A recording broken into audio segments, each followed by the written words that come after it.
Bonjour les amis, nous sommes aujourd'hui le 26 janvier 2023 et aujourd'hui l'évangile est plus que explicite en la matière. L'évangile de Marc au chapitre 4 versets 21 à 25 nous dit ceci: en ce temps-là, Jésus disait à la foule: est-ce que la lampe est à apporter pour être mise sous le boisseau ou sous le lit? N'est-ce pas pour être mise sur le lampadaire? Car rien n'est caché, sinon pour être manifesté. Rien n'a été gardé secret, sinon pour venir à la clarté. Si quelqu'un a des oreilles pour entendre, qu'il entende. Il disait encore: faites attention à ce que vous entendez. La mesure que vous utilisez sera utilisée aussi pour vous. Et il vous sera donné encore plus. Car celui qui a, on lui donnera.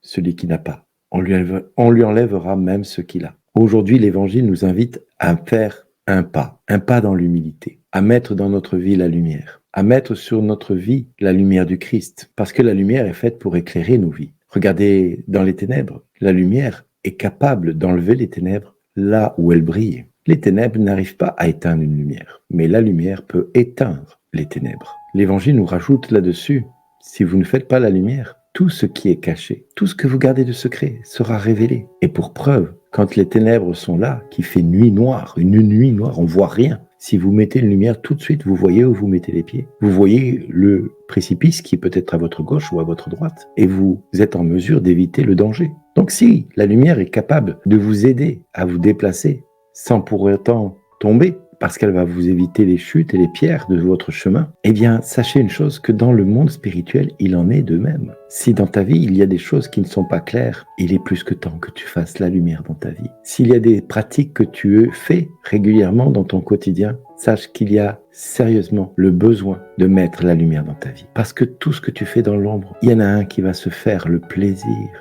de t'humilier encore, en mettant au grand jour ton péché. Et nous le voyons avec toutes les affaires politiques aujourd'hui, ou les affaires d'État, où tout ce qui a été malversation arrive au grand jour dans les médias. Ben oui, parce que l'ennemi, il a pour orgueil de parader, de montrer ce qu'il a fait de nocif dans la vie de quelqu'un. La destruction, elle est mise au grand jour. Nous voyons aujourd'hui des prêtres qui ont été jugés parce que tout simplement, ils se sont mal comportés. Des hommes politiques en ont fait eux-mêmes les frais, pourtant ils ne servent pas Jésus. Mais même le péché, là, ne fait aucune distinction entre le chrétien et le monde.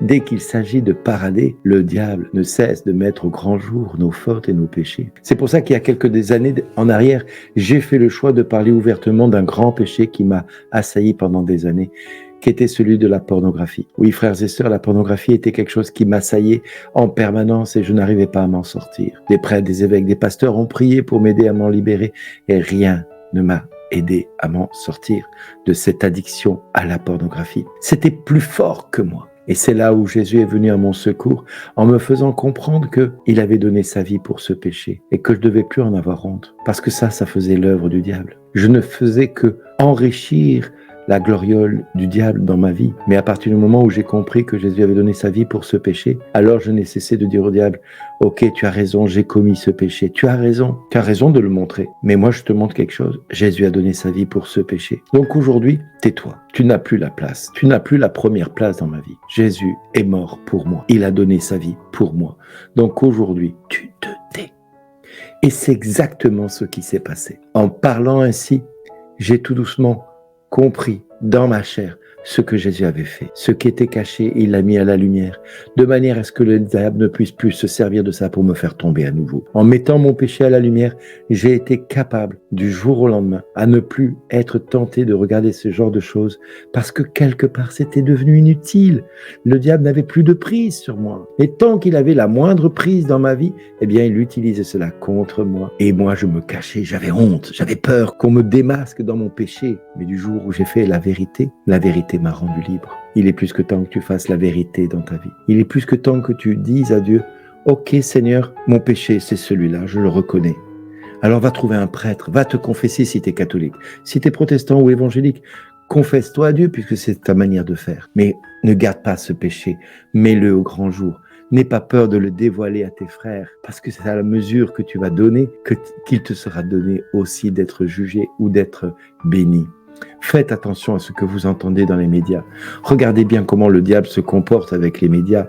Regardez bien comment il fait pour humilier une personne encore plus quand elle est vraiment dans des choses cachées. Le diable se complaît à nous humilier sans cesse. Le diable, c'est sa fierté de pouvoir nous humilier. Faisons-le taire une bonne fois pour toutes dans notre vie de chrétien. Disons honnêtement que Jésus n'est pas mort pour rien. Disons-lui que quelque part notre péché, il est là devant nous. Ok, il est là. Mais aujourd'hui, Jésus n'est pas mort pour rien. Il a donné sa vie pour mon péché qui est là devant moi.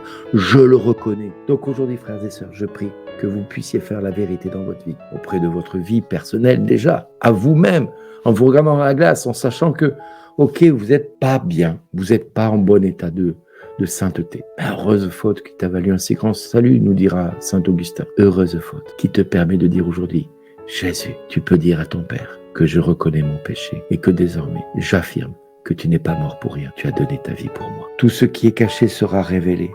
Ne gardons rien de caché dans notre vie. Mettons à la lumière tout ce qui a besoin d'être mis à la lumière pour que le Christ vienne le purifier.